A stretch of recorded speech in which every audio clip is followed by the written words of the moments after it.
O ano está acabando, o Brasil conseguiu uma recuperação aí acima do esperado em vários aspectos, após a crise desencadeada pela pandemia da Covid-19. Vamos saber agora quais são as metas que foram alcançadas e quais as perspectivas para 2023. Boa noite, Camila Delmalarque, seja bem-vinda. Vamos começar, Camila, falando aí pelo PIB. Então, a economia brasileira cresceu bem mais do que o esperado inicialmente, não é mesmo? Exatamente, Cláudia. Boa noite. Acredito que essa foi uma das frases mais ditas ao longo do segundo semestre, porque a gente viu uma revisão expressiva do Produto Interno Bruto aqui no Brasil. No início do ano, o primeiro boletim Focus, que reúne as expectativas dos economistas, projetava um crescimento econômico de 0,3% no ano de 2022 para o Brasil.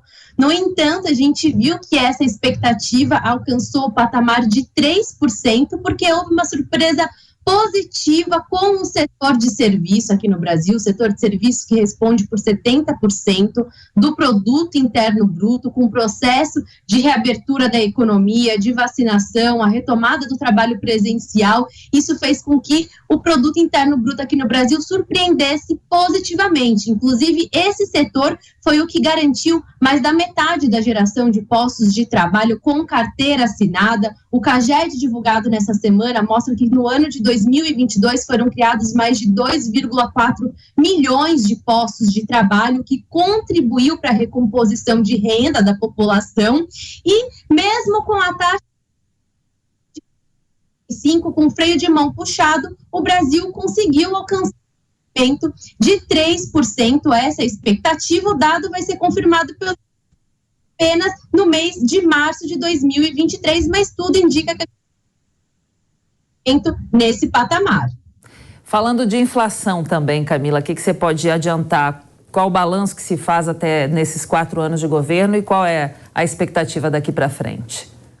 Inflação foi um grande problema não só no Brasil, mas no mundo. A gente viu as economias desenvolvidas, Estados Unidos com problema de inflação, zona do euro, Reino Unido. Aqui no Brasil, a expectativa no início do ano era que o IPCA, o índice oficial de inflação, encerrasse num patamar próximo de 5%. No entanto, ao final do primeiro trimestre, com o conflito do leste europeu, a escalada do preço do petróleo, do preço também dos produtos agropecuários, houve uma revisão na expectativa do IPCA para próximo de 8%, mas aí o governo entrou em ação. A gente já tinha um Banco Central que estava elevando a taxa de juros e o governo federal decidiu pelas medidas de desoneração tributária, desoneração em cima do preço dos combustíveis, com a zeragem dos tributos federais e também o teto do ICMS. Com isso, o IPCA foi revisado para baixo de 6% e tudo indica que deve encerrar o ano de 2022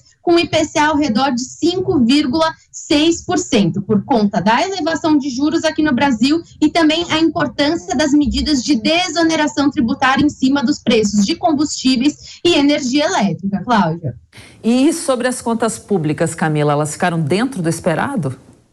Olha, surpreenderam positivamente, assim como o PIB surpreendeu positivamente ao longo de 2022, isso refletiu numa arrecadação melhor. Então, a gente deve ver um superávit do setor público, ou seja, no balanço entre as despesas e as receitas, a gente vai fechar no positivo no ano de 2022, assim como a gente observou o ano de 2021, superávit primário, e isso redução do endividamento público. A dívida PIB, que é uma métrica muito importante observada pelos investidores, atingiu o patamar de quase 90% em outubro de 2020, devido aos efeitos da pandemia. E vale lembrar que esse endividamento público, ele vinha crescendo por conta ali da catástrofe que foi os 2 últimos anos do governo Dilma, especialmente, que causou uma recessão muito relevante aqui no Brasil. E a gente acabou vendo, então, um resultado positivo desde 2021, que foi muito importante para a redução do nosso endividamento público, de maneira que, segundo o Banco Central, dados divulgados nessa semana, a dívida PIB está num patamar de 74,5%. Isso é muito importante, Cláudia, porque a gente viu todas as discussões em relação à tal da PEC da transição, os aumentos dos gastos projetados para 2023, e a gente está curioso para saber o que vai acontecer ali no próximo ano com essa métrica. Bom, antes de encerrar, vamos falar também do câmbio, né? Como foi o ano da cotação do dólar e em qual patamar essa moeda americana deve ficar no ano que vem?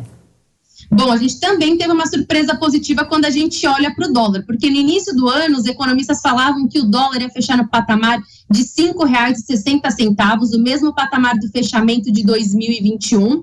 A gente observou ontem o último dia útil de negociações no mercado financeiro, o dólar fechando em R$ 5,28. Foi um ano muito positivo em termos de mercado financeiro e também para a economia brasileira. A gente desfrutou de um fluxo intenso de investimento estrangeiro para a nossa economia, o que fez com que o real se valorizasse em relação ao dólar. O real foi uma das únicas moedas das economias emergentes que mostrou uma valorização. Para o próximo ano, aí é um grande desafio projetar a taxa de câmbio. A gente brinca que é um jogo de azar. Vai depender muito aí das orientações em relação à política econômica. O que a gente consegue prever é apenas muita volatilidade, principalmente nesse início de governo. Cláudia. Para arredondar, então, tudo isso que você acabou de contar para a gente pode dizer que foi um bom ano para a economia brasileira? Olha, Cláudia, o balanço foi muito positivo em relação ao ano de 2022. A gente iniciou o ano muito preocupado com o efeito da elevação de juros na nossa economia e como isso teria efeito ali no mercado de trabalho, mas acabou surpreendendo positivamente com as medidas acertadas por parte do governo federal. Agora, a nossa expectativa está para 2023. É projetado um crescimento econômico de 0,7%, a inflação vem sendo corrigida para cima por conta das decisões de maiores gastos no próximo ano e a gente vai ter que pagar para ver. Vamos ver quais que vão ser as primeiras sinalizações no primeiro trimestre de 2023. Muito bem, obrigada, Camila, aí pelas suas informações todas. Uma boa noite para você.